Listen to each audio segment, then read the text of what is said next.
இப்ப நான் வந்து அந்த ஸ்ட்ரெஸ்ல வந்து கோவப்படுறேன், எதையோ தூக்கி எறியுறேன், இல்ல கத்துறேன். ஏதாவது பண்ணும்போது அது என்ன சுத்தி இருக்கிறவங்களையும் பாதிக்குது. ஸோ அந்த டைம்ல நான் என்ன பண்ணலாம்?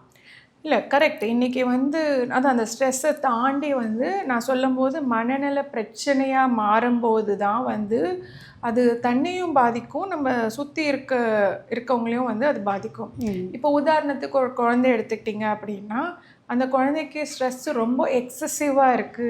அதனால வந்து மனநல பிரச்சனைகள், மன உளைச்சல், ஒரு ஆங்ஸைட்டி இருக்கு அப்படின்னா, அப்போ அது ஸ்கூல் பெர்ஃபார்மன்ஸ் பாதிக்கும்.